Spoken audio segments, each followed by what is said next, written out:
Shalom, shalom, shalom. All right. Shalom. I want to start off by giving all praises, honor, and glory to Yahweh, Bahashem, Yahweh Shai, Bahashem, Rakakwadash. All blessings, honor, glory, and power be unto the Heavenly Father, whose name is Yahweh, who is going to be God's Son, our Lord and our Savior, whose name is Yahweh Shai, and double honors to the apostles and elder bishops of Great Millstone who taught me his truth, and salutations to the elect, scattered abroad throughout the four corners of the earth. My name is Amun Gabar, and I'm back with another lesson. Lord wants quick, edifying, straight to the point. All right. And as you see in the title of this video, hold on,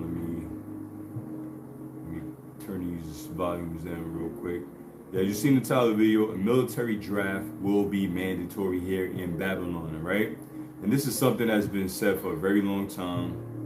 I mean, as far as since I came in the YouTube era and all of that, you know, the apostles, the other bishops, you know, been saying that there's going to be a draft. There's going to be another draft here in Babylon. And of course, obviously, you know, considering, you know, the type of time we're living in, here it is, we damn near at the brink of World War III. The last video I did, the last live, was touching on World War III. And I'm going to read this article real quick and bring out a few precepts that I got lined up, and whatever the brothers out there are going to be putting on the comment board, I'll get to those as well. And Yahweh Shemiah Shai Barakatham to the brothers, and a few sincere sisters, shalom to you. So this is an article, recent news and information that just came out. And as you see here, I'm going to show you real quick. This is from many different sources, but I just chose this one right here. The Fox News right there, as you see, right? And I'm going to read the headlines. House passes defense bill automatically registering men 18 to 26 for draft. All right, so I read that very slowly so it can be comprehended the right way. So I'm gonna read it again. House passes defense bill automatically, right? Registering men 18 to 26 for draft. Now, usually, typically, you would have to go and register yourself, right? But this bill will automatically register said individuals between the ages of 18 and 26.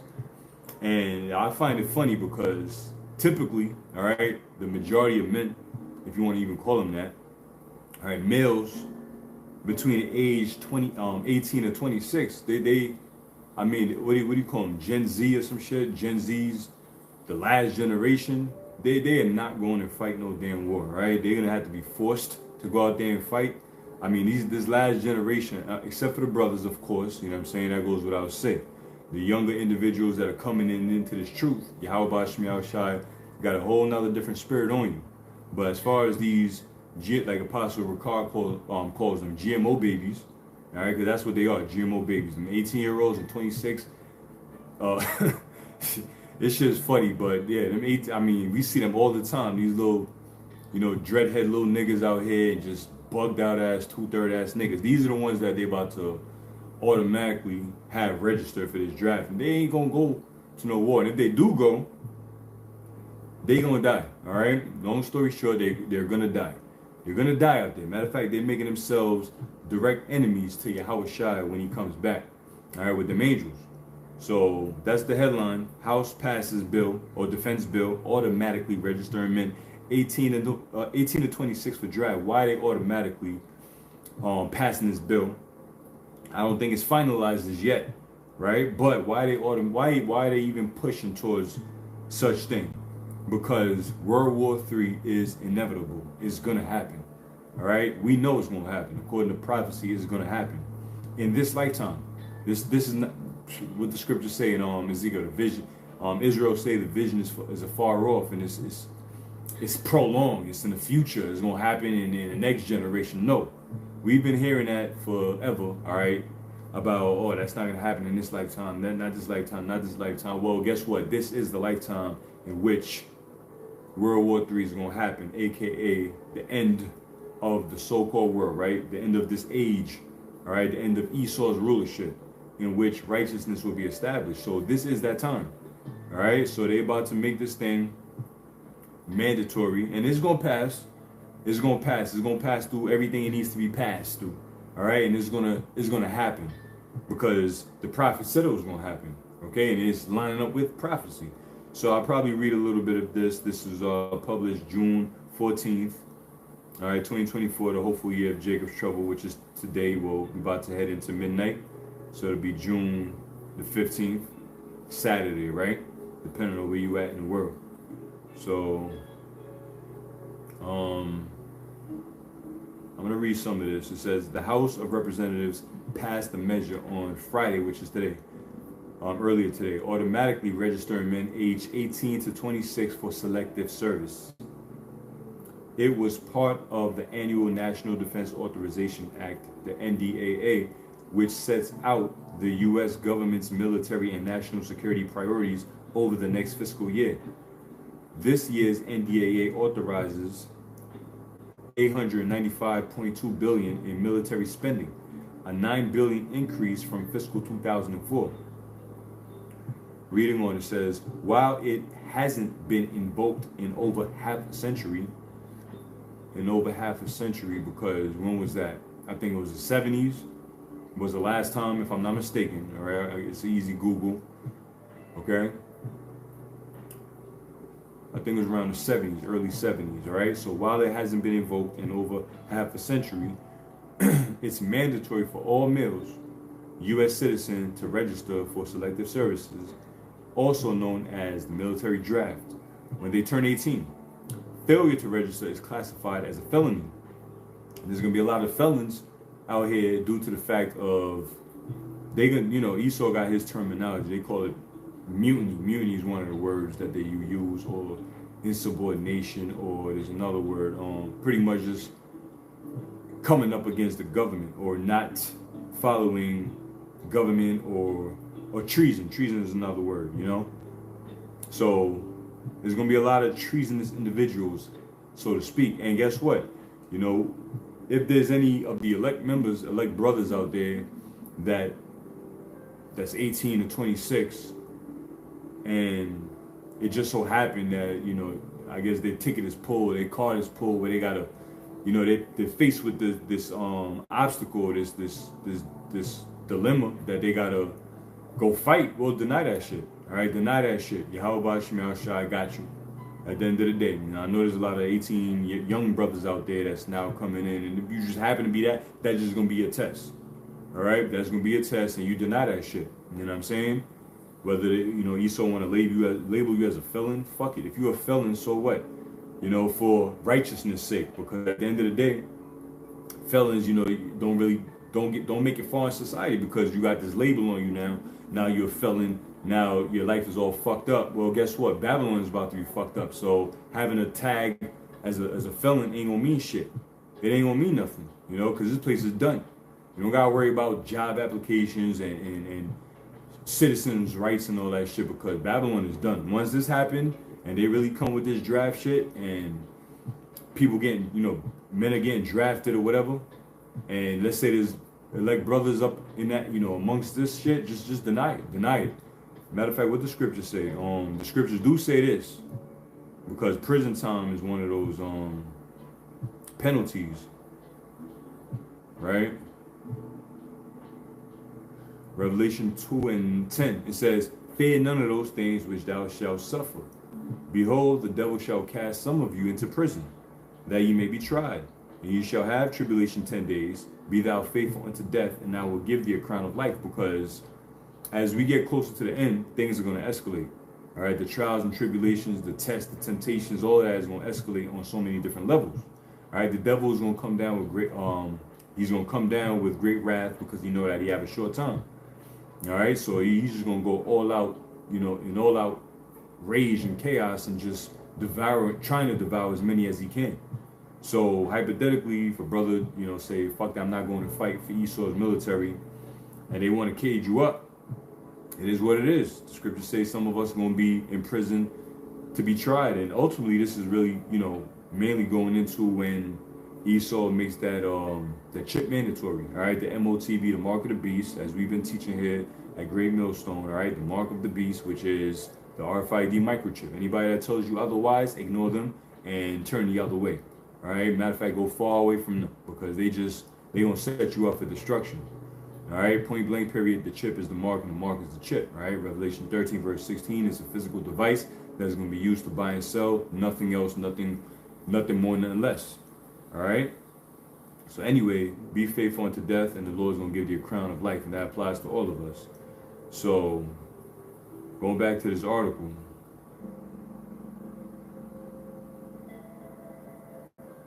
let me try to find where I was at.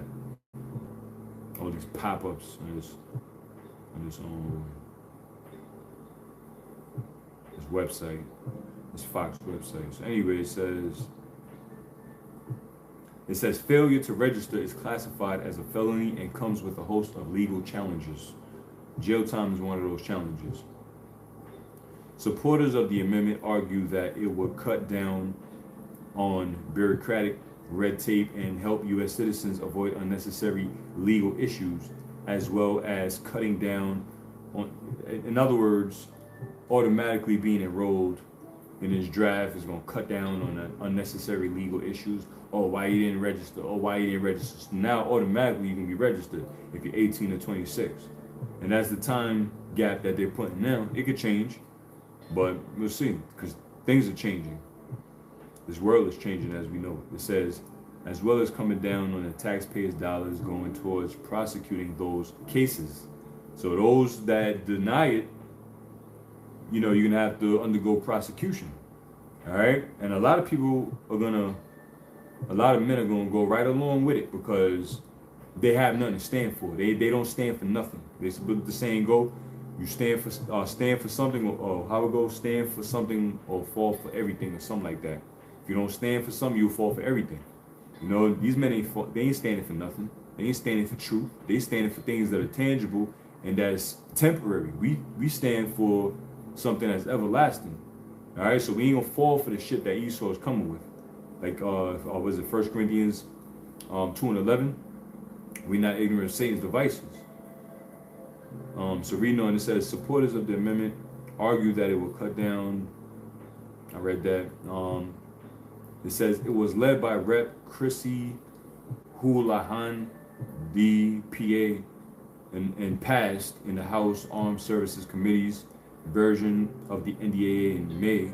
The NDAA advanced through the committee in an overwhelming 51-1 vote.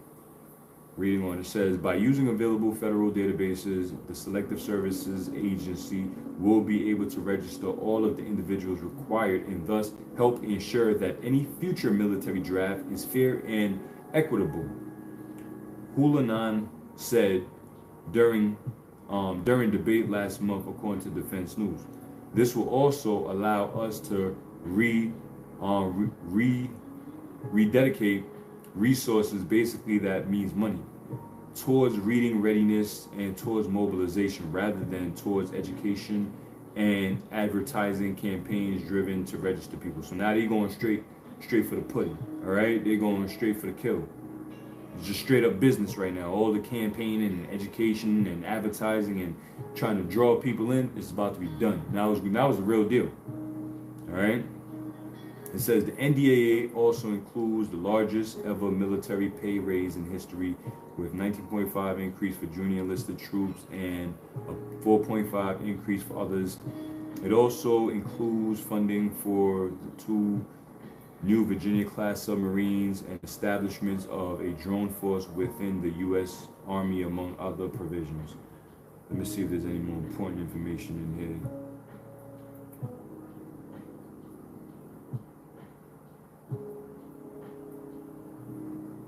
That's pretty much the point. There was another paragraph that really ain't got nothing to do with nothing right now. So that's pretty much the point. Like I said, this is the article right here. House passes defense bill automatically registering men 18 to 26 for draft, all right? So there's going to be a military draft.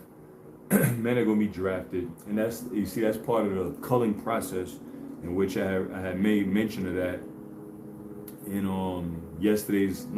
day before live stream. There's going to be a major culling, and it's going to involve a lot of people. People are going to get culled. But before I go on, I'm going to get the precepts now, and I want to read this. This is Isaiah 10 in verse 1. It says, woe unto them that decree unrighteous decrees, and that write grievousness which they have prescribed. Because first of all, that's an unrighteous decree. Esau decreeing and making it mandatory that men, all right, men have to go and fight their war. Their war. These are bankers' war. All wars are bankers' wars, like we know, right? All wars are bankers' wars. Here it is now. You have different nations going to fight your war, the Edomite war, the war of the Edomites. You got Israelites, you're going to draft Israelites, you're going to draft.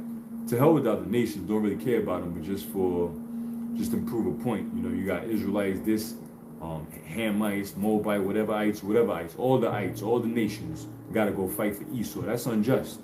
How about you get your Edomite compadres to go and fight your wars? You know, but you're going to say, oh, well, you're an American citizen. Well, by what? By what? By force. We were brought over here by cargo slave ships against our will.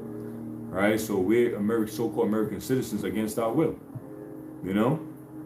So that's an unrighteous decree. And that's a war that they're going to lose miserably. So the niggas is getting signed up for the slaughter at the end of the day. So woe to them that decree and righteous decree. And then on top of that, you deny it. You deny going to war for this damn devil. Next thing you know, you get slapped on the wrist. You know, you get hit with fines and you're a felon now. You know what I'm saying? Get locked up in the slammers or whatever the case may be. It is what it is. Like I mentioned, those are the elect. If any of the elect may have to go through that, you know, the Lord be with you. The Lord is with you. You deny this shit because at the end of the day, I'm gonna get the precepts, but at the end of the day, you will directly be fighting against Yahweh Shah when you come back, if you make it that far over there in the Middle East. All right? So verse 2 says, to turn aside the needy from judgment. We're the needy. We're in need. The scripture saying Deuteronomy, the curses that we will go to enemy for the one of all things. Everything we need, we gotta go to Esau for this shit. You see? Now, of course, we go to Yahweh Shem Yahweh Shai as our provider first and foremost, you know, but we're in a predicament where we got to go through Esau's system in order to get things done and established. You want a home, you got to go to Esau. All right? You want a business, you got to go to Esau. You want clothes, you got to go to Esau. You know, Jake owned this, Jake owned that, whatever. Jake owned shit. Still, it somehow down along the lines passed through Esau. You're paying taxes on it. Taxes go to Esau. So we're just in a fucked up scenario, and the Lord got to deliver us from out of this. So anyway, to turn aside the needy from judgment and to take away the rights from the poor of my people. The right, what's our right? Our God-given rights is the scriptures, the law, statute, and commandments. All right, on how to live. You know, wickedness, you deny it. You see something unjust, you shun it. You deal with it according to the law. We can't do that in this society. All right. Some things is just a God-given right. You know, water, for example, we gotta buy water. You know, where they do that at? Why we gotta buy water? You know, the earth is abundant in water. You see, we gotta buy, you know, oxygen. You know, you gotta breathe fucking polluted ass air. You see? This place is done. You know, healthy foods cost more than fast food. The shit that gonna kill your ass is damn near like a quarter of the price of something that's actually good for you. You know? This is whatever, man. But anyway, it says that widows may be their prey, and that they may rob the fatherless, which is talking about us. We're prey in this society, right? We're the so-called fatherless, right? But that's how it go, you know. But the Lord is getting ready to do what He's about to do. So I just wanted to read that real quick. Let me go to I want to read Revelation chapter 12. And I'll start at verse 7. All right, this is a future prophecy, a very, very near, close future prophecy that's getting ready to happen.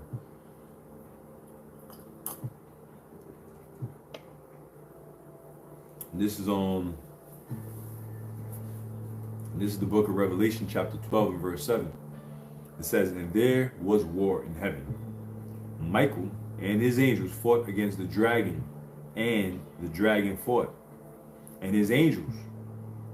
All right, so this is not like how you got them Roman Catholic paintings and portraits of devils and demons fighting Edomite angels and you know, just bugged out shit. Edomite angels dressed in robes, and they struggling, grabbing on the devil's wrist, and the devil grabbing on their wrist, and they're struggling with each other. This ain't talking about that. All right, this prophecy didn't even happen yet. All right, and there was war in heaven. The heavens talking about one, this rulership, and two, the skies, the heavens, the actual heavens, all right, the atmosphere. Why is that? It says Michael, which is the archangel, and his angels fought against the dragon. The dragon is talking about, of course, NATO and the EU, Esau, all right, Esau and his military, all right, and the dragon fought, and his angels. So the dragon, who's Esau? Who's the dragon's angels? Esau's angels is talking about his military. So anybody that enlists in this military, that fights for Esau, you literally Satan's angels. You're an angel for Satan. You're a messenger for Satan. And what's the message? Violence. All right. So any Negro, Latino, or Native American, any Israelite that joins Esau military, then you are officially an underling of Satan. You made yourself an angel for Satan. All right. And when the angels of Yahweh Shai come back, Yahweh the Most High and the Son Yahweh Shai come back, they're going to see you as the enemy, as the ops. All right. They're going to destroy your ass. All right. So it says, and prevail not. Who's not going to prevail? Satan and his angels, the dragon and his angels. And prevail not. Neither was their place found anymore in heaven, because their rulership is going to cease to exist real soon. All right. And it's going to go down, by the way, of World War III, which we are approaching. But prior to that, as we always going to tell you and preach here in GMS, is that before that happens, the MOTB, the mark of the beast, the great separation of who really serves the Most High, Yahweh, Yahweh Shah, and who serves Esau. That's going to be the great separation and the great indicator of who's who and what's what. All right. Once that happened, then here comes the destruction. Okay. It says, verse 9, and the great dragon was cast out. All right. That old serpent, showing you that old serpent from what? The book of Genesis, the deceiver. All right. That great dragon was cast out. That old serpent, called the devil and Satan, which deceived the whole world. He was cast out into the earth, and his angels were cast out with him. All right, that deceived the whole world. How did he deceive the whole world? Through lies. All right, through the Renaissance. Okay, the rebirth. Esau's rebirth. That was one of the major deceptions ever. The Renaissance. Okay, well, like 1200s, 1300s, 1400s, around that time. All right, a very great deceptive era. You know, for the world. Esau rose up and said he was God. He said that the gods were not gods, devils, that we were just slaves.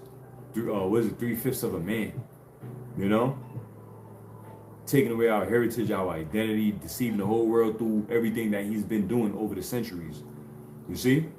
That's the deceiver. That's the devil that deceived the whole world. So what's going to happen to this nigga? It says he was cast out into the earth, and his angels were cast out with him. What do you follow that story up with? Let's go to it. I'm going to give you the story right here, right now. The book of 2nd Ezra, chapter 13. And I'll start at the top. It says, and it came to pass after 7 days I dreamed a dream by night, and lo, there arose a wind from the sea that it moved all the waves thereof. All right, Yahweh Shai coming back in the heavens. It says, and I beheld, and lo, that man, which is Yahweh Shai, waxed strong with thousands of heaven. Like it tells you in the book of Revelation, the 19th chapter. He's coming with his whole army.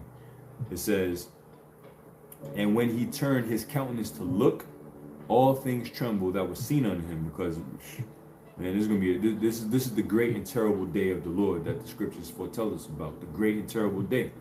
All right, this is going to be surreal. All right, this is going to be surreal. We read about it, but we're going to experience it, man. Apparatus out, we are part of the Lord's elect. Man, we don't, that's what we're going to need. We're going to need to be that in order to make it. It says, and whensoever the voice went out of his mouth, all they burned that heard his voice, like as the earth faileth when it feeleth fire, because Yahweh Shai is going to be shooting them laser beams out of the chariot. Wherever he turn, whatever, he's going to be commanding that fire to just shoot here, shoot there, destroy that, boom, boom, smoke, smoke. You see? So it says, verse 5, and after this I beheld, and lo, there was gathered together a multitude of men out of number from the four winds of the heaven to subdue that man, or the man that came out of the sea. The sea is talking about the heavens. So the multitude that's going to be gathered together is talking about the military. All right, Satan and his angels. All right, all of them that are going to come together. All right, like that one president, Nixon. I believe it is Nixon. I always get it mixed up. But he said, if we was to ever face an alien threat, will we not all come together or Reagan, one or two. Will we not come together and put aside our differences and fight this alien threat?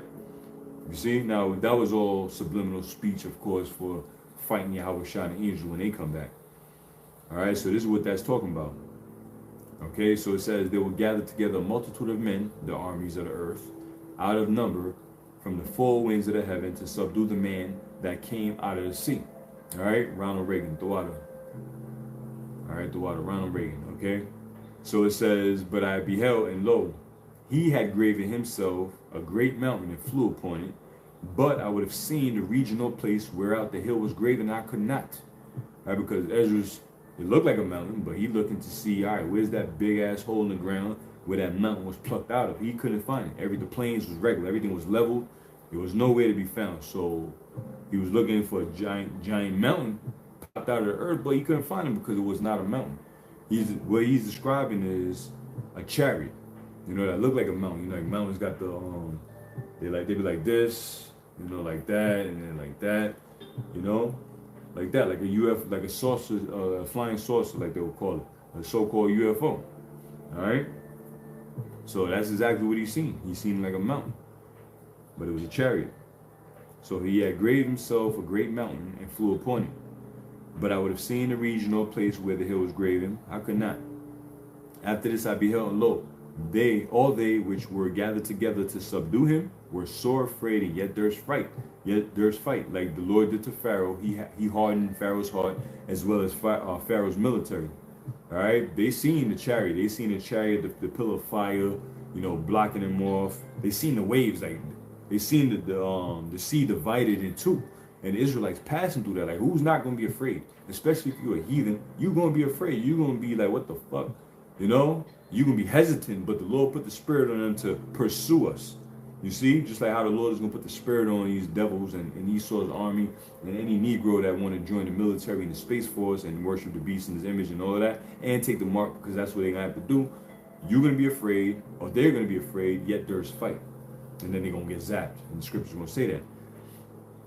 It says, and lo, as he saw the violence of multitude that came, because they came shooting little, you know, rockets and laser beams from their little fighter jets and all this other shit, you know, like they wanted smoke. So Yahweh Shah seemed like they wanted smoke, right? Come with their little violence, right? It says he neither lifted up his hand, nor held sword, nor any instrument of war. Yahweh Shah is gonna stand there just super calmly. But it says, but only I saw that he sent out of his mouth, as there had been a blast of fire, which is talking about that concentrated fire from his chariot. All right, he's gonna shoot out a big blast of just concentrated fire. And what's gonna happen to them? It says, out of his lips a flaming breath, and out of his tongue he cast out spark and tempest, and they were all mixed together. The blast of fire, the flaming breath, and the great tempest, and fell with violence upon the multitude which was prepared to fight, and burned them up, every one, so that upon a sudden of an innumerable multitude, nothing was to be perceived. So all these fighter jets from all this, Esau gonna bring out his best technology, all right? The shit that people don't even know about. All his arsenals is coming out for this day, because they all know that this day is coming. So they're gonna come out with all their toys, all right? All their little toys and all that, right? And see, Yahweh Shah is going to be a whole bunch of them too. And Yahweh Shah is going to shoot that chariot fire, that beam, a laser, and just that great multitude could be by the thousands upon thousands, the legions, right? All of a sudden, vapor, dust, like it's going to say. It says, all of a sudden, of an innumerable multitude, nothing was to be perceived, but only the smell of smoke, but only dust and the smell of smoke. When I saw this, I was afraid. So all of that steel, engine, fighting power jets turned into dust. Right? Like you sweeping a dusty ass hallway and it just dust and smoke. Everything was vaporized. You see?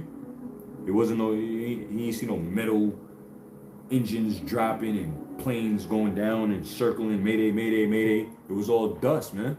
Yahweh Shah is getting ready to tear shit up when he come back, bro. All right, he's getting ready to tear things up. So all those that's gonna be drafted in this military, you know, That's your warning. This is your warning. Fear the Most High. All right, and to hell with Esau. Scriptures say about woe to them that trust in Egypt. If you enroll in the Esau's military, you join in hand in hand. Scripture says, "Though hand join in hand, the wicked shall not be unpunished." All right, you're gonna die. You're gonna lose. Okay, and Esau, you're gonna catch a bad one, bro. You're gonna catch a bad one. So, I got a couple more precepts. This is the book of 2nd Ezra, chapter 16, and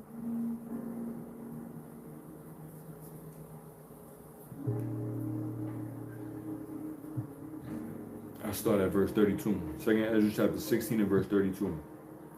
It says, "And the earth shall be laid waste, and the fields thereof shall wax old, and her ways and all her paths shall grow full of thorns, because no man shall travel there through." Right? This place is going to be desolate. You know, it's going to be, it's going to look like a wasteland. This, even before the destruction, this is going to be like the road, the book of Eli, movies like that. It's just going to be living like a no man's land. You see? So it says, verse 33, "The virgins shall mourn, having no bridegrooms. The women shall mourn, having no husbands. Their daughters shall mourn, having no helpers. In the wars," all right, in the wars, wars, and wars, all right? In the wars shall the bridegrooms be destroyed, and their husbands shall perish of famine. So I'll read that again. "The virgins shall mourn, having no bridegroom," because a lot of men are going to be drafted out. The scriptures say there'll be few men left. A brother could put that up there. All right, there's going to be few men left.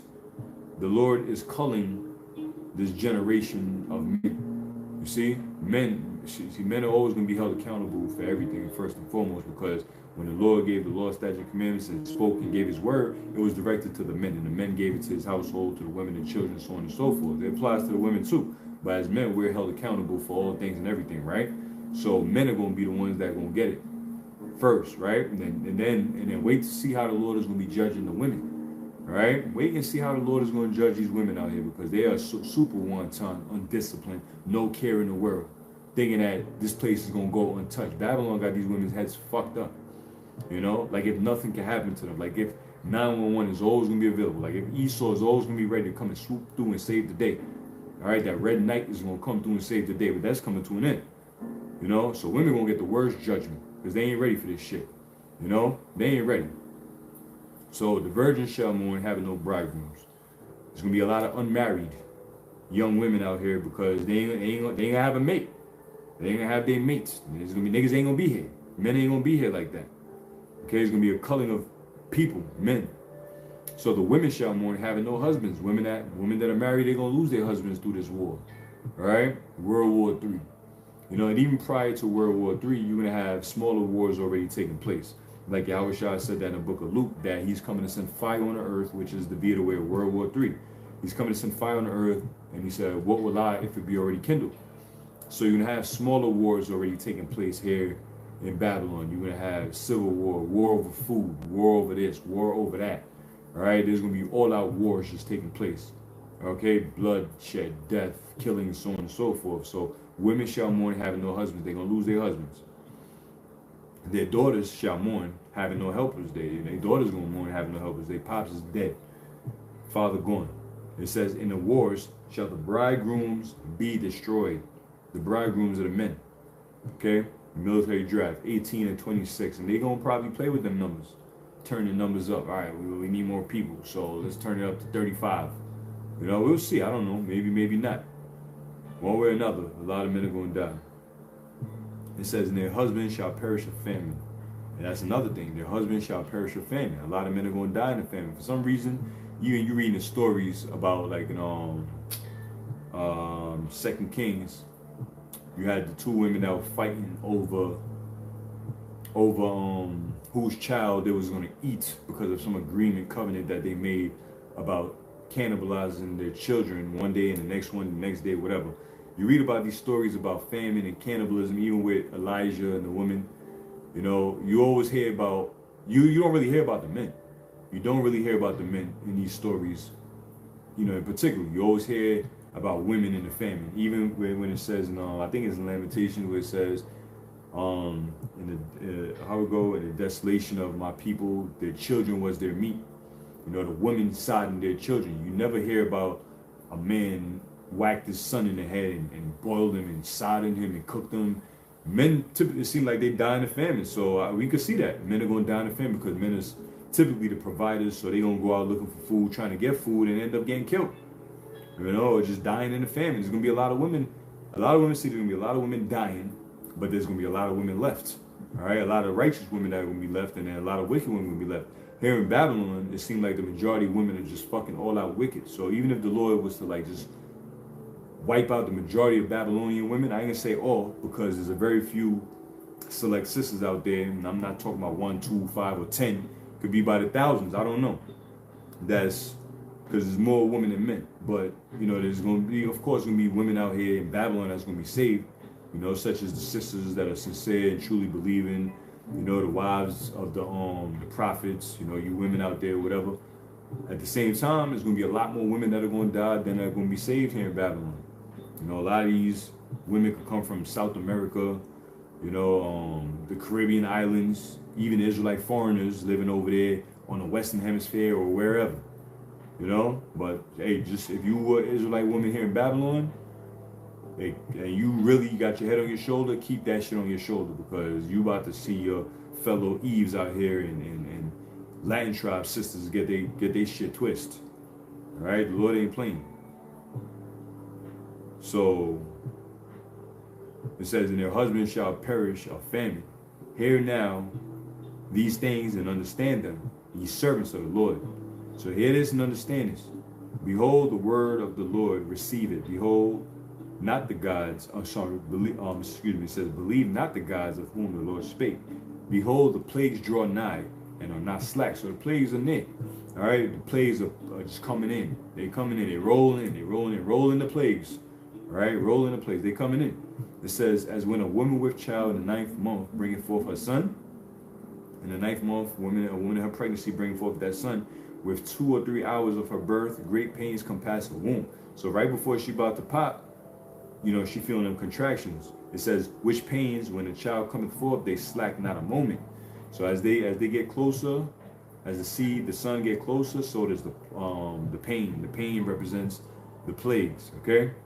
And Babylon is in pain because it's about to give birth to what? All hell, okay? It says, verse 39, even so shall not the plagues be slack to come upon the earth. And it shows you like when like the woman's getting ready to give birth, you know, the contractions, they get more intense and they get shorter, closer together. And then here comes the boom. So that's happening right now. The contractions is happening more frequently. The privacies and certain things are happening more frequently. The space and time in which the gaps used to be, it's not there no more. It's getting closer and closer, and it's becoming more intense. A terrorist attack, that's one of the contractions. Followed by a famine, that's one of the contractions. A plague or pestilence breaking out, that's one of the contractions. A lockdown, that's one of the contractions. Financial collapse, that's one of the contractions. Civil war, that's one of the contractions. All right, I can name more, but you know, right now that's the ones that come to mind. But anyway, those are the contractions. They're gonna happen back to back to back to back. Okay, so it says, even so shall not the plagues be slack to come upon the earth, and the world shall mourn, and sorrow shall come upon it on every side. So all right, so the world is gonna mourn. This place is gonna mourn. Egypt is gonna mourn. These people will mourn. You know, and then them sorrows gonna come upon it on every side. Where you turn to look, no matter what, there's gonna be sorrows, pain. Verse 40 says, O my people, hear my word, make you ready to the battle, to thy battle. All right, because we all got our own battle. Make yourself ready to thy battle, to your battle. It says, and in those days, and in those evils, be even as pilgrims upon the earth. So even in these evils, be as pilgrims upon the earth, as our forefathers were pilgrims. You know, the pilgrimage to the promised land. This is going to be another pilgrimage to the promised land. But the Lord is going to take us there. We ain't walking to the kingdom. The Lord is going to take us to the kingdom of Baratazah. We be the elect.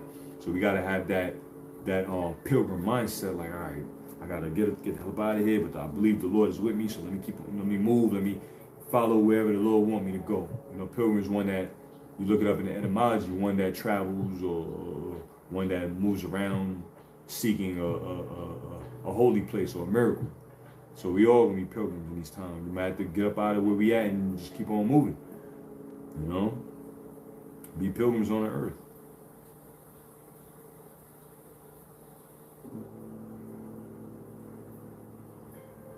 So yeah, that was that. That was the point I wanted to get. I believe I had one more. Let me double check. Yeah, this is the book of Isaiah, chapter 3.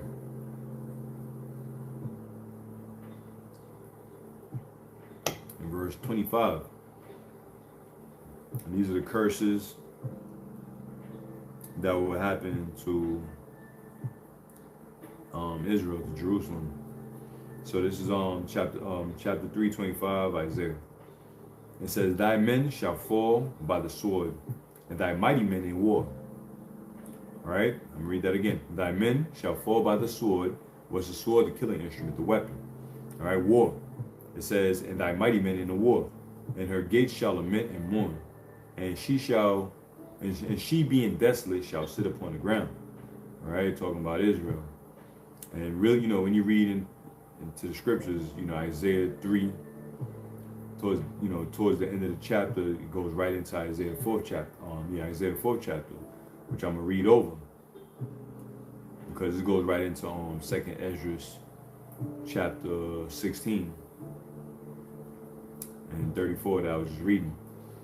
It says, Isaiah 4:1, "And in that day," all right, proceeding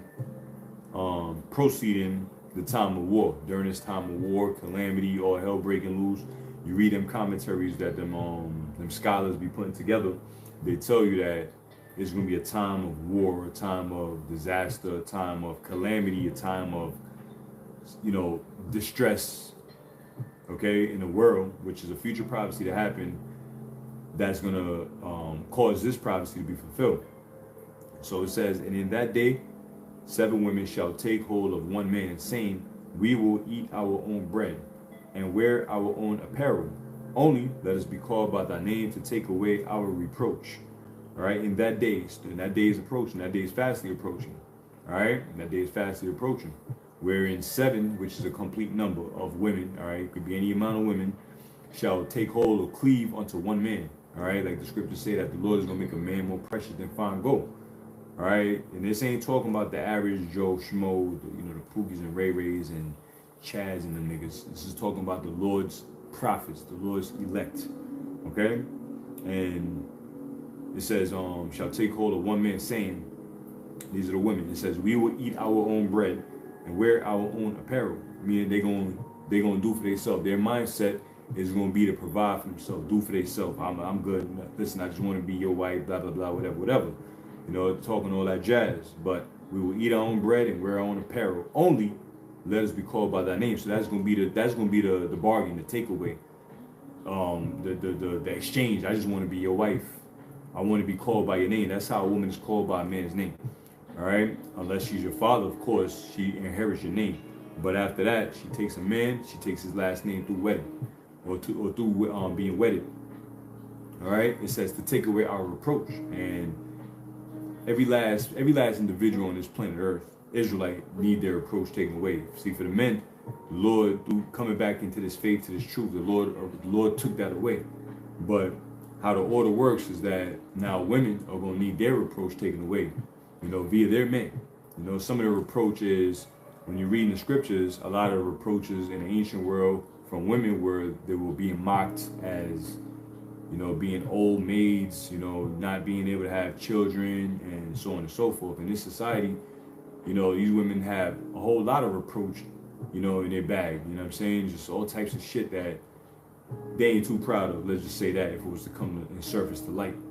But all this, like I said, in that day, following up Isaiah the 3rd chapter, thy men shall fall by the sword and thy mighty men in war. 2nd Ezra 16 says, there's gonna be a lot of widows.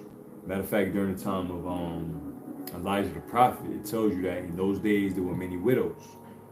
There was many widows, and that was the time of the famine. A lot of men died during the famine. So now let me go to the comment board. That was all the bookmarks I had pulled up. So I'm gonna go to the comment board and grab some precepts that the brothers is putting up there. All right. Like I said, how about Shemi Shai Barakatham to the brothers out there, and a few sincere sisters out there. Shalom.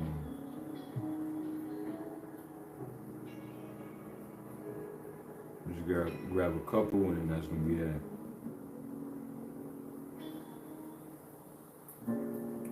This is Ashba 144. It says Ecclesiasticus 4:28. Strive for the truth unto death, and the Lord shall fight for thee. Point blank, period. You know what I'm saying? Point blank, period. The scriptures also tell us that he that endured to the end, the same shall be saved. Alright? This is Zakar Kazak 444. Ezekiel 12:27. I believe I had quoted this earlier. It says, Son of man, behold, they of the house of Israel say, the vision that he seeth. Who's the he? The prophets. The vision. We see the prophet. We see the vision. The prophets from the apostles, the elder bishops, the elder brothers, the teachers, you brothers out there. We see the vision. The vision. And what do these suckers say? Son of man, behold, they of the house of Israel say, the vision that he seeth is for many days to come. And he prophesied of times that are far off. Well, guess what? That ain't the case. All right, that is not the case. It says, therefore say unto them, thus saith the Lord. This is what we're going to tell you. There shall none of my words be prolonged anymore, which is the word of the Lord. But the word which I have spoken shall be done, saith Yahweh by Hashem Yahweh Shah. So the word of the Lord is about to come. It's coming to, I ain't about to come to pass. It is coming to pass, man. All right, the major prophecies that we've been speaking about is about to come to pass. So keep your eyes wide peeled and keep on watching. All right. Psalms 34:7, the angel of the Lord encampeth round about them that fear him and delivereth them. That's only the elect. All right, we got an angel. Abaratazai say, you know, we, as in Lord willing, we part of that number, but we got that angel protecting us and guiding over us and, you know, delivering us out of situations, whether we see it coming or not see it coming, they there delivering us. All right? Yeah, that's right. Like the bro said, this shit's going down. Yes, indeed, bro. It's going down. It's going all the way down. You know what I'm saying? It's going down, bro. Shield of Faith 2, Psalms 37:12. Shalom, bro. It says, the wicked plotteth against the just and gnasheth upon him with his teeth. That's right. These damn devils. All right? And who's the just? The elect. The righteous, all right, the righteous of Yahweh Shemel Shai. And Yahweh Shemel Shai brought it to the elder bro on the comment board. Bro, not the Zach, bro. Yep, the brother Tazapania put this up. Tazapania Banyamia, Ezekiel 3:17. Son of man, I have made thee a watchman unto the house of Israel. Therefore, hear the word of my mouth and give them warning from me. You know, and right before I went live, I see you had was doing the same topic too, bro. So Lord, I'll check your vid later. You know what I'm saying? He's going into the same thing. So Abaratazah.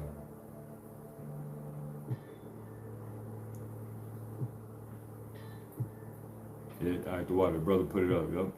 Shield of faith, Ephraim, the water, bro. It says Isaiah 24:6.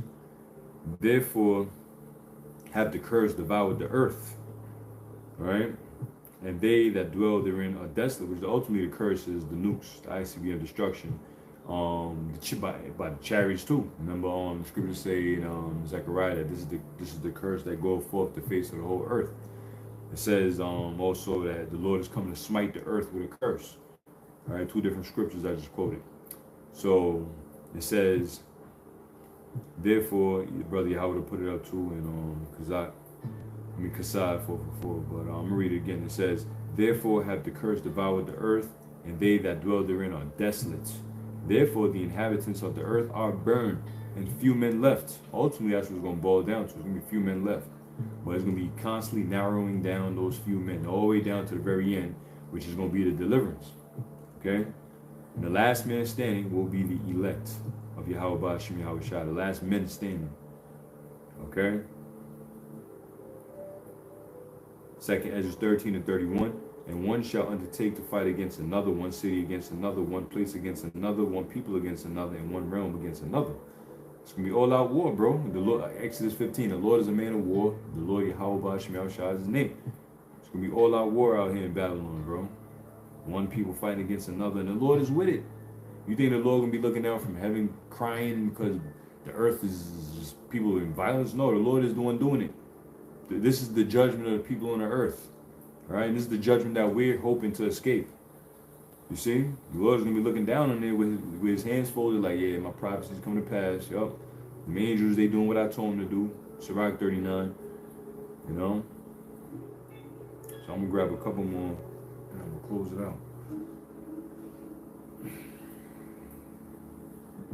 Yeah, the brother put up the precept that I quoted, Yahweh. It says, Lamentations 4:10, the hands of the pitiful women have sodden their own children. Like I mentioned earlier, every time you hear about famine and those that are alive and doing some folly wickedness, it's always the women. It's always the women. It says, the hands of the pitiful women have sodden their own children. That's why for you women out there that's believers, you know, the Lord's going to have a heavy spirit on you for you to just stomach things that are about to happen, because it's going to be fugly. All right, it's going to be fugly out here, fucking ugly. All right, matter of fact, in the Apocrypha, 2 Maccabees 7, you had the mother, you know, tap into that mindset. The mother that had her 7 sons die right before her eyes, you know, it tells you that she was courageous. She had she stomached up a manly, courageous spirit inside of her and was like, yo, man, fuck this shit. And, you know, I watched my sons die, but fuck you devils. That's a spirit that you women gonna have, you know, pray for. I ain't gonna say you're gonna have to have it, but pray for that spirit on you, man. You know what I'm saying? Because apparently in the scriptures you read about, these women, they fucking folded instantaneously. And a lot of women gonna be folding instantaneously, bro. You know, like the apostles always used to say, Apostle especially, that, you know, don't be surprised, you know, you know, your woman take the C hit behind your back, she give it to the children, they all get the C hit behind your back. That's gonna be a test for you. You know what I'm saying? But guess what? You're going to get more women and you're going to get more children in the kingdom. So you lose one, you gain 1,000. You know what I'm saying? It's a fucked up story, but you know what? That, you know, it is what it is. You know, but that's the case. A lot of women just going to be folding like wet paper bags and crumbling, man. You know, so it says the hands of pitiful women have sodden their own children. What kind of person you got to be to boil your own child? You're boiling them in water, boiling them in hot water with the mindset of eating them. What kind of fucking mindset you got to have? What's going on in your brains, bro? I mean, ain't no scripture saying the hands of the pitiful men. You know, even though men were committing cannibalism, the accounts are more so about women.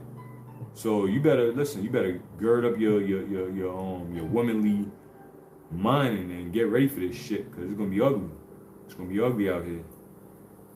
So it says they were their meat, their food, in the destruction of the daughter of my people. So they were their food, you know, eating baby jerk stew and shit, you know, baby rotisserie child leg, you know, just fucking nasty, bro. You know, just, you can imagine the stench and the type of demons and bugged out look they had in their face and their odor, just disgusting. But that's coming back. Cannibalism is coming back. Cannibalism is coming back. Jake is the salt of the earth, right? Well, they're going to know how to salt something up to take away that, you know, the thought of it, you know, the thought of eating a human being. So that was that. Right, the brother Manazar Gabar, warrior for Yahweh Shai, Pasadena, Texas, put up Isaiah 4:1 in the EXB, expanded Bible. It says, this is another translation. It says, at that time, this is Isaiah 4:1, at that time, in that day, 7 women will grab 1 man. It says war will have decimated the male population. The water, bro, because that ties right in to this military draft and what's about to happen to these men out here. Okay, let me read that again. It says, at that time, in that day, 7 women will grab on 1 man.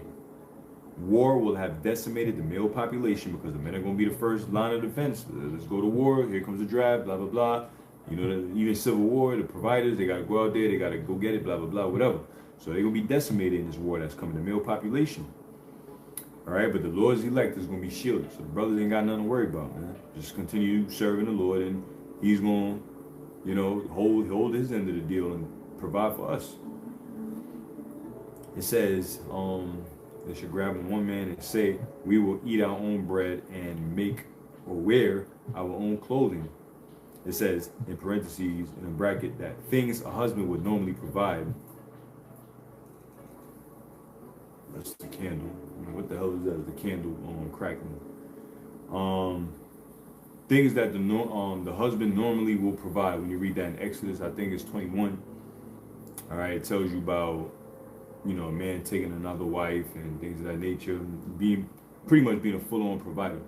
But Isaiah 4:1, it X's that out.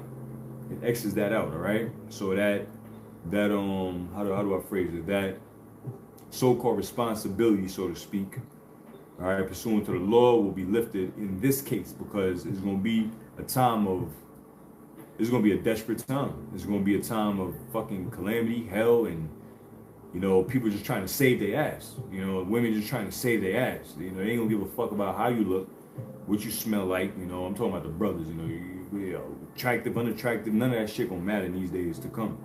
You know, it's going to be like, oh, he's still alive? Oh, I want to, what's up, you know? You know, it's going to be that type of time. You know, he's still alive, he good, you know, he's still fed. That's all women's going to care about. They're going to cleave, women cleave to power at the end of the day. They cleave to power. All right? They're going to see that power and they're going to cleave unto you, brothers. Okay? They're going to see that you're alive. All right? You're not fucked up in the head, you're not insane in the membrane, and they're going to cleave to you. Believe that. And it's going to be happening before shit hit the fan. So, you know, get your mind right. You know what I'm saying? We still got work to do, and we doing the work. And priorities first. But get your mind right. Keep your mind right. So it says, but please marry us. Let us be called by your name. Please take away our shame. All right?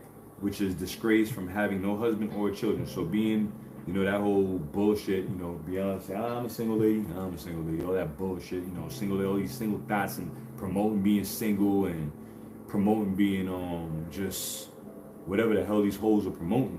That's all off. All right, that's the serpent's philosophy, that's the serpent's juice, that's Esau's ideology, that's his witchcraft, and the majority of our women fell for that. They fell for that, so they're gonna fall for what's coming. All right, the brother also put up Isaiah 13:12. I will make a man more precious than fine gold, even a man than a golden wedge of Ophir. All right, and the man is talking about the elect man, because we're being tried. And I say we, well, I'm part of that number. We're being tried through that fire, right?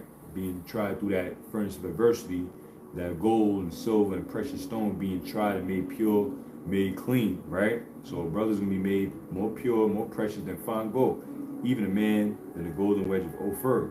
You're gonna be precious in the sight of the Lord, which you are, and people gonna see you, gonna see you glowing and glistening, and something about you.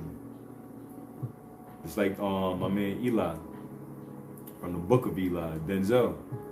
You know, he was glowing. He had a special aura about him that, you know, that people couldn't resist, that the ladies couldn't resist, that one lady couldn't resist, and that people just couldn't mess with. So this is the same verse, chapter and verse 13 and 12 Isaiah in the TLB. It says, few will live when I have finished up my work. Man, that's heavy right there, bro. That is heavy right there. Few will live when I have finished up my work. Few will live, let that sink in. Few will live when I have finished up my work. See, some of the work that the Lord is getting ready to do is killing. All right, killing or culling. All right, narrowing down the population of shit. You could say humanity. You could say humanity, because guess what? Them Georgia Guidestones that Esau has set up, the Lord is with it. The Lord is with depopulation. In other words, see, he's with depopulation now on his side, because the ones that are going to be depopulated are the wicked. But the Lord is going to be with repopulation, all right, and multiplying in righteousness when the kingdom comes. So the Lord is all for the depopulation, because he's the one controlling it. Esau ain't doing nothing unless the Lord wanted to do it. So that's part of the Lord's work. And all of a sudden, the Georgia Guidestone ain't there no more, right? What happened to that? It just went boom, you know, out of nowhere. When they started shooting people with the, like my man, what's his name? The Angry Prepper says, started shooting them with the arm ticket. You know what I'm saying? He started shooting the Jews, drinking the Jews, getting an arm ticket. Now all of a sudden, the Georgia Guidestones blew up. So anyway, it says, few will live when I have finished my work. Men will be as scarce as gold. Damn. Of greater value than gold of Ophir. Damn, that is heavy, bro. I never even read this one. I never even read that translation. That's a heavy one right there. Alright? Men will be scarce as gold, of greater value than the gold of Ophir. You brothers, man, your value is about to skyrocket, because your value is what you've been doing to serve the Lord. Storing up your treasures in heaven is about to hit. You know what I'm saying? It's about to hit. It's about to manifest and really show that what you've been doing is not in vain. You know, that what we've been doing is not in vain. You know, so your value is going to skyrocket, bro. Fuck this world. See, this world's upside down. You don't want to be valued in this world, because this world's upside down. If you're valued in this world, then you're valued by a bunch of upside down, bizarro ass people. So you don't want to be valued in this world. You want to be looked down upon, because these people are wicked. Now, if they look at you like you're righteous, and you know, if they friends with you, and they love you, and they speaking well and all this of you, then maybe something's wrong with you. You fit right in. You know, we don't fit in, you know, so let this world look at us like, you know, this nigga, or this Dusty, or this Bumite, or this, this, whatever fucking names they got for us, so be it. Let's embrace it, because the Lord about to show that what value is about to skyrocket. Alright? And the ones calling brothers that, them bitches ain't gonna stand a chance in the world anyway. Alright? Straight up, brothers, alright? I'm talking to the brothers. So, let me see. And brother putting them heat up there. All y'all brothers putting up that heat, man. Fire precepts. Let me read this one. 2nd Ezra chapter 9 and verse 22. It says, let the multitude perish then, which was born in vain. And let my grape be kept in my plant, with great labor have I made it perfect. And that's talking about the elect. Right? The multitude that's going to die, they were born in vain, they're going to die, they're stubble. The only purpose they serve is stubble, all right? Fuel for the fire. That's it. You know, and the ones that the Lord is going to keep is going to be the elect that the Lord kept back. He labored to make it perfect, like a goldsmith putting that gold through the fire, you know, sweating, and, you know, the coal from the dirt from the coal, and you know, just got him looking dirty. Well, figuratively speaking, the Lord is working on us, man. The Lord is working on all of His elect, and we're going through what we're going through to be made perfect. You know, from your brothers out there, your household, to your sisters out there, we're going through what we're going through to be made perfect in the sight of the Lord. So that's why the scriptures say, make not haste in the time of trouble. You know, when you're going through the shit, don't make haste. Let the Lord, let the process finish. Let the purification phase finish. Let it finish, because you try to get yourself out of shit too quick and you move on the flesh. Now you imperfect. Now you got to go back in even longer, because you fucked up the process. Now it's like, all right, see, you fucked up. Now I got to put him in. I got to beat it more, and now so let the spirit play out, man. Let the Lord do what He doing. All right, Lord Abba knows best. All right, Abba knows best. Father knows best.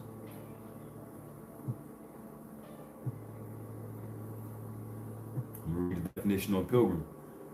It says, Brother Manazar Gabar put it up: a person traveling to a holy place as a penance, or to discharge some vow or religious obligation, or seeking some miracle or spiritual benefit. So that's typically, in a nutshell, what we're gonna be in these times. Traveling. Pilgrim is one traveling to a holy place. All right, traveling, period. Right, but we be traveling. We ain't just wandering aimlessly. We traveling to the next destination that the Lord is going to be sending us, wherever that's going to be, to deliver us from Jacob's trouble, to deliver us from evil, to set us up, however it's going to be.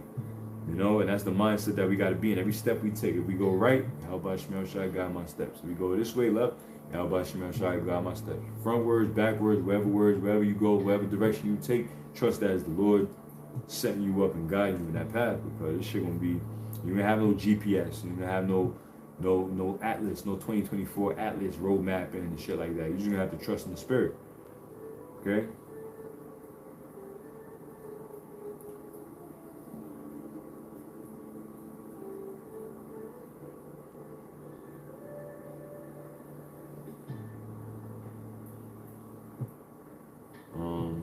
Yeah, I'm gonna get ready to wrap it up. I'm ending on this scripture right here, but I'm gonna read this. Brother said, I just downloaded this, Lights Out Devil. He just said, I just downloaded this. It came out 2 days ago. Google Fiscal Year 2025 National Defense Authorization Act. It's a PDF file, 29 pages. Amends the Military Selective Service Act to require the registration of women for selective service. I'm gonna have to check that out, bro. I'm gonna have to look into that. You know, because we've been hearing that a couple years ago that women gonna have to be required to be drafted too. So all these fucking butchers and bull dykes and shit, and these weird ass women out here, yeah, you better step up to the plate. Y'all better step up to the plate and get ready to, y'all better step the fuck up to the plate. I'm serious. I'm not, of course I ain't talking about the women that's listening, but these bitches out here, man, y'all better step up to the plate. I really do hope they start drafting these women and they get that letter in the mail. I want to see the tears. I want to see the crocodile tears. I want to laugh. I want to be like, well, hey, well, you want equality, so equally get your ass on the battlefield. You know, watch all these women try to become feminine nowadays. Watch them try to get pregnant now, because of course you can't go when you're pregnant. Watch them try to get all pregnant and get locked, tied down and locked down, all this bullshit. But anyway, man, I'm ending on this precept right here. Zakar Kasah 444 put up Ecclesiasticus 13:13. Observe and take good heed, for thou walkest in perils of thy overthrown. When thou hearest these things, awake in thy sleep. Beautiful. All right, observe. Observe what? Observe the times. Observe our surroundings. Be vigilant. Be diligently vigilant.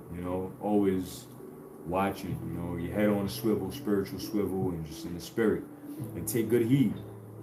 All right, for thou walkest in peril of thy overthrown. Peril means danger, and the way this world is set up is designed to ensnare us. It's designed to have us fall off. That's the test. That's a test. That's all part of the test. But the Lord gave us a spirit and an eye salve to see these different booby traps and tests and certain things, and then we acknowledge that's the test, and we make it through. Through the grace of Yahweh Ba'Shem Yahushai every day, all day. The Wadi Yahweh Ba'Shem Yahushai for this truth, man. Because imagine waking up not knowing you were Israelite, and not knowing this truth, not knowing the names, not knowing where the hell this world is going to take you, because shit is looking fucked up out here, especially for to the naked eye. These people that don't have a clue in the world. Bro, you probably can't imagine the shit that they thinking in their brains all day. The thing that they go to sleep having anxiety attacks about. We good. All right, you talk about that insurance company, Allstate. Are you in good hands? Well, yeah, we in good hands. Yahweh Ba'Shem Yahushai. Those names, those powers, we in good hands. So we good. Our brothers that we maintain to the end, we good. All right, so it says, for thou walkest in perils, danger, right? It says, of thy overthrown.